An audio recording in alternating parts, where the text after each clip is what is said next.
Gisèle Pelicot has become a global feminist icon for making the trial against her rapists public.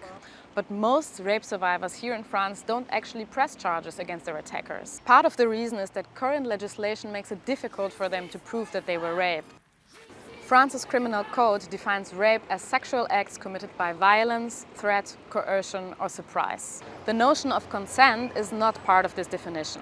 In fact, France was one of several countries that opposed a push by the European Union to establish a bloc-wide definition of rape based on the idea of consent. The Pelicot mass rape trial has led to renewed debate about the law. Both French President Macron and the country's justice minister recently said they were now in favor of an update to include consent. Surveys show that a vast majority of people here in France support this.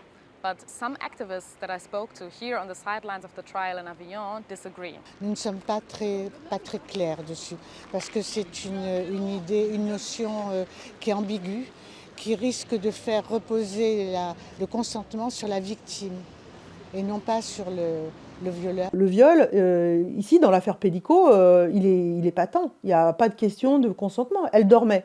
Or, dans ce cas-là, ça n'aurait absolument rien changé. Ce qu'il faut, c'est que les lois soient appliquées. C'est-à-dire que si un homme viole une femme, il va en prison. In the trial, some defense lawyers tried to use the absence of consent as a loophole. They argued that not seeking consent wasn't necessarily a criminal act under the current legislation. Now, Dominique Pelicot has received the maximum sentence of 20 years. The other men have received prison sentences of 3 to 15 years. But activists say this is not enough. Le jugement n'est pas suffisant, ça va pas. The impact of this mass rape trial goes far beyond the courthouse, and it could well lead to France amending its rape legislation.